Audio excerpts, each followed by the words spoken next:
My fellow Amazonians, good morning, good afternoon. This is Dr. Choayaba.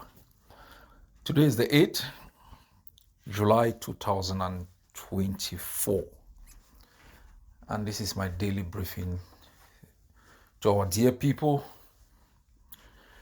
so we can examine the day of today, the issues at stake, where we are, what we are doing. The first thing I would like to tell our people is that the new dawn has come. What we are doing is not an experiment. It's not an agitation. We are not trying to impress Cameroon.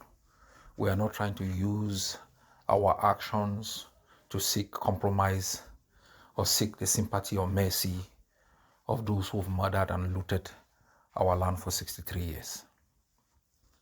This is the end game generation, the never again generation, that has decided to write the obituary of Cameroon in Amazonia. And so for every policy that we design and try to implement, we've thought about it carefully. We have been able to answer the questions: how will that particular policy take us forward? What will be the impact of that policy on the enemy and on our people? All the policies we put in place have some negative impact on our people, but its overriding impact is on the ability of the enemy to continue to legislate, to execute, and to adjudicate its laws and practices in our land. Look, Amazonians, Lele Lafrique and Bilai, they live in La République du Cameroon and come and work in Amazonia. Sometimes they sit in their bunkers or offices in Cameroon and make decisions in Amazonia that have virtually no impact on them or their families or the population of Cameroon. This generation has made that to happen. When they ever attempt to move into our land, it must be as sacred as possible. Don't forget, before they entered our land, just like Jesus entered Jerusalem,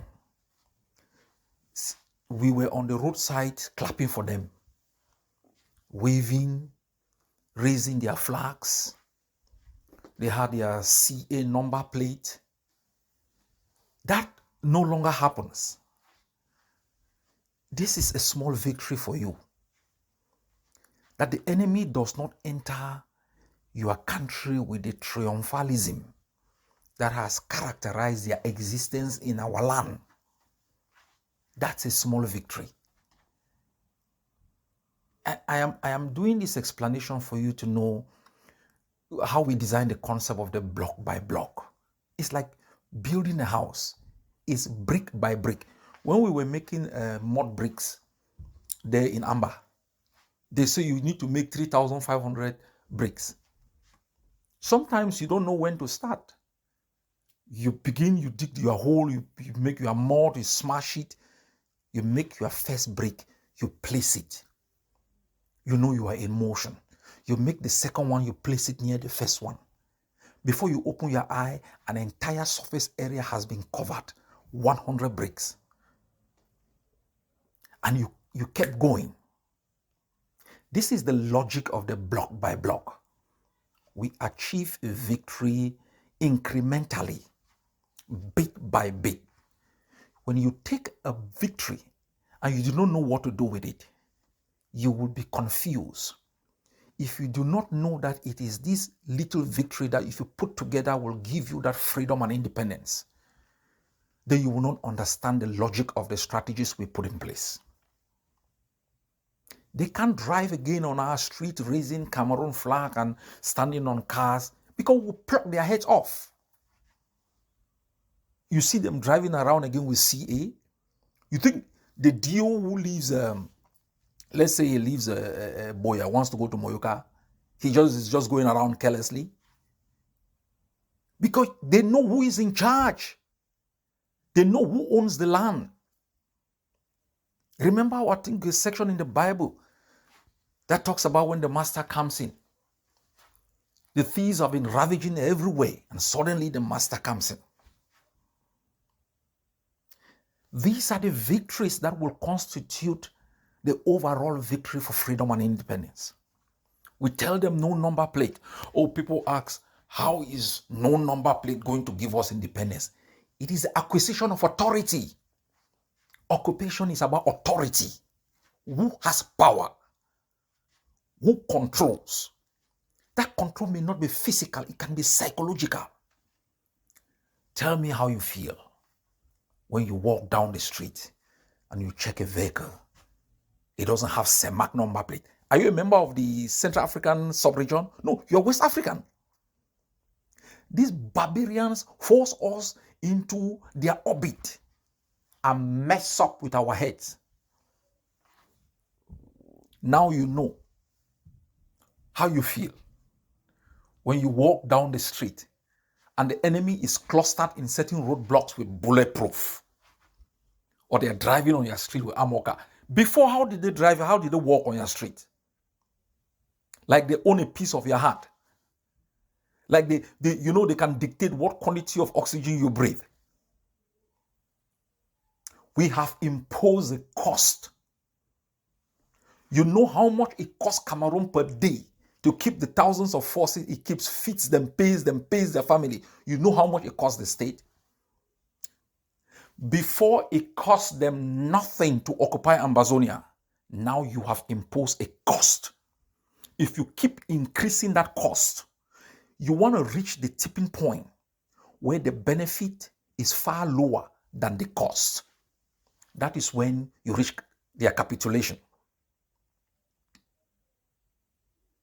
We talked about changing of taxi color, and every weaver bird, they are building nests on open trees. They are making noise, threatening our forces. They wanted to know the relationship, the correlation between taxi color and independence or freedom. They could easily establish a correlation between taxi color and the suffering of our people. But they had difficulties establishing a correlation between taxi color and independence. It's about authority. Who has power? Is it the colonial SU hiding there in the up station? Or the Amazonian forces from Tanka to Alabokam to Chomba to Bafu to Bali to Pingin to Babanki to Bambui? Who is in charge? Who is supposed to wield power? The gangsters hiding up station and looting our land? Or the men and women sweltering, as Martin Luther said, under the heat of oppression and injustice in the defense of a homeland that was mortgaged to these barbarians by people they never know?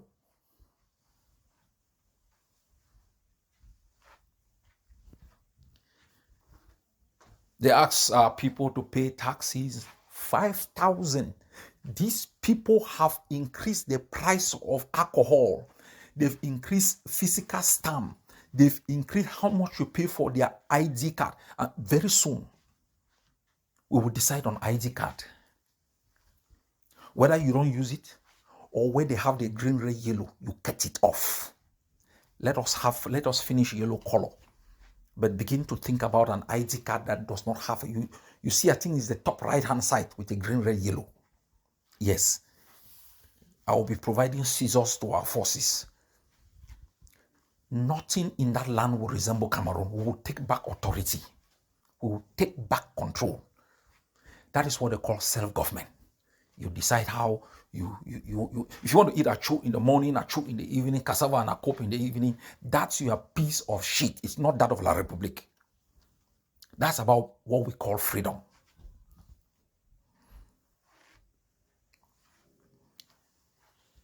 When we declare our right to defend our neighborhood and our villages, they scream.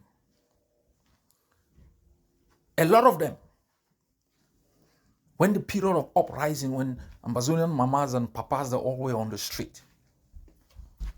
The other day I was looking through my database and I saw a letter I wrote to the lawyers 2016. And I sent about 3 of AGOVC delegates to go and discuss with them privately on what we can do to work together. I saw the one I wrote to the teachers. When it was the period of the uprising, all what they were seeing was opportunity. In the face of little difficulties, they say we should surrender. It is good to live as a slave and stay alive than to try to get freedom and maybe you end up in jail or die. They say, no, our approach is a zero-sum game approach and we may lose. Oh, if you talk about independence and if you lose it completely, you lose everything. My people, Foncha and Muna, they talk about federation. They lost everything completely. The land, the heritage, the resources, their identity, everything. They acquiesced to a unitary state in 1972. They lost everything.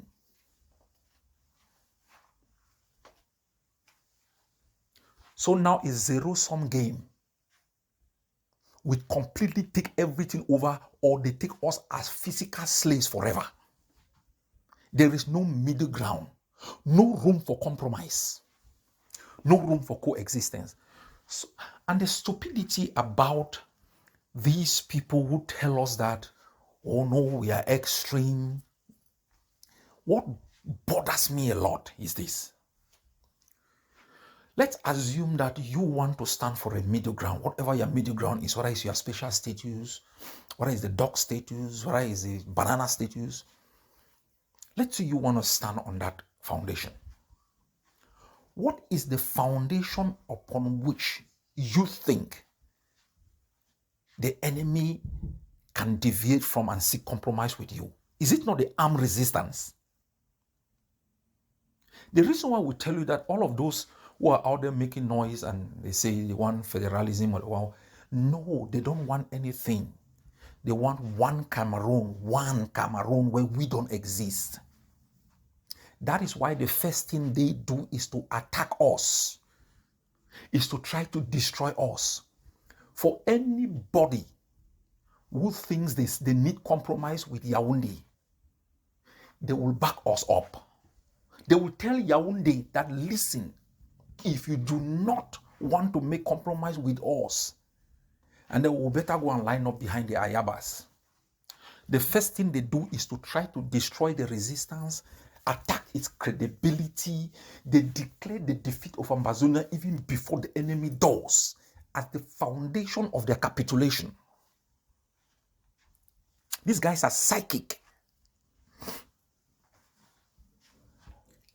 And I want every Ambazonian to know this is a tough neighborhood. This is a tough journey. But the one thing you have gotten is that you are in resistance. You are in resistance. There is hope. Every time you walk down the street, you find Ambazonian forces have set up roadblock. You take pride in that.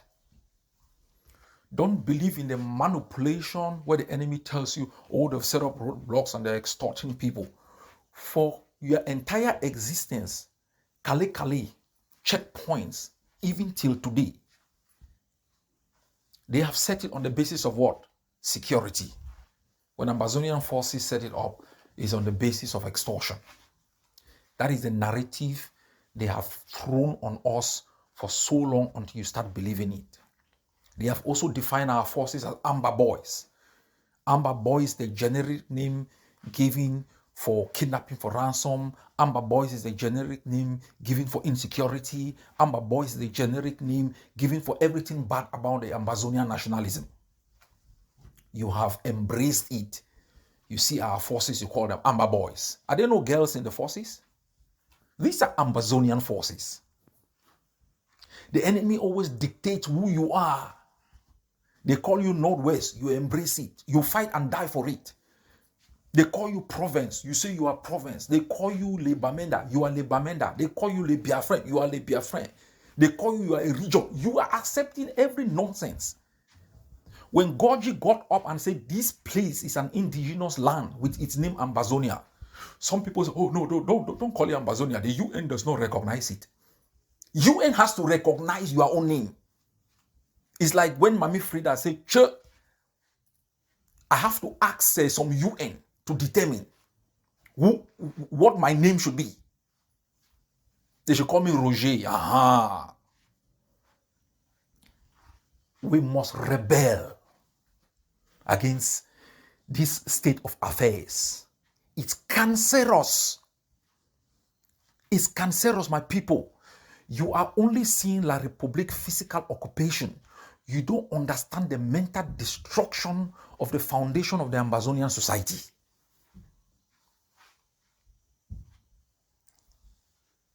And you are talking about the people who have offered nothing to us. My fellow people, there are days that we will limp. There are days we may even crawl. There are days we will take a step back because it's tough going forward. But going forward, we must. Going forward, we must. The state of our continent is a mess. Hijacked, to every program torpedoed. We live in total misery, hopelessness. Our future determined by people who might have even died long time ago. And in the 21st century, with the abundance of knowledge and opportunities, we should write our own stories. We should dictate what we want. We know what is good for us. And we will do it incrementally. I ask all Ambazonians to rally behind me. Let me help lead you to freedom. And we establish the condition for democratic transition into an Ambazonian government that will be elected by the Ambazonian people.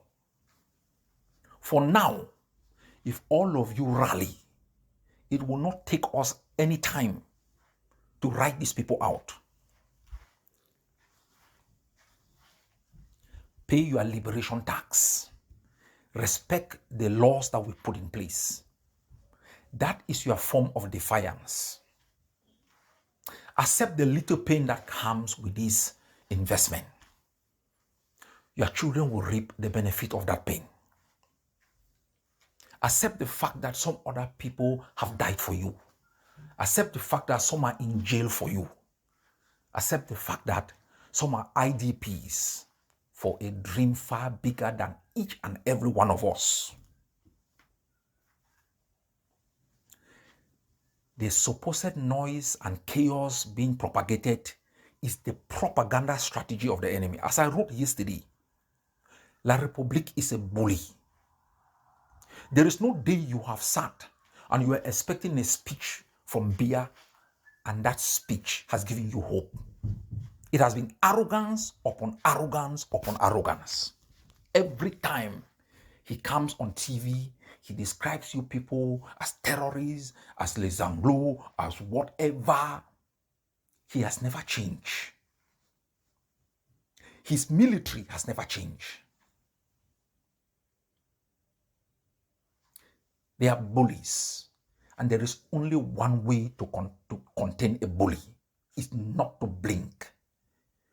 Don't compromise. Don't take a step back. Bullies are not dealt with by matching your ideals to their method. Match them method for method. Gutter hole for gutter hole. Rooftop for rooftop. Block by block. Let them know the substance you are made of. I call on all Ambazonians who are still fighting with La République to know this. Your future is in Ambazonia. You must help the Ambazonian forces. I call on Cameroonian soldiers still taking orders from men who cannot walk to look across in Burkina Faso, in Niger, in Mali, and see the caliber of men who are now overseeing the destiny of those countries. They are also soldiers. They took a stand for their people.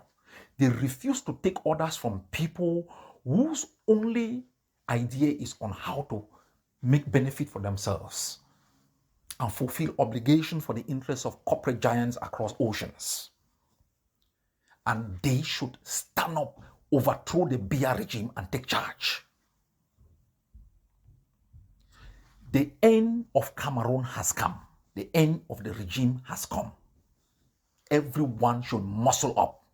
Everyone should stop. We aren't going back to relive the tragedies of two regimes that have offered nothing but hopelessness and death to both peoples. This is the time for action. This is the time for commitment and sacrifice, not only for our peoples, but to uplift the continent. Africa is a disgrace internationally. Perpetual beggars with abundance. We can transform our societies and be better off. We have started that journey. We may not be the ones to complete it, but we can't stop. We can't go back. We must continuously march forward until we deliver our people from the yoke of colonial domination, from a life of fear and hopelessness. That is an obligation this destination must embrace, even when it is painful.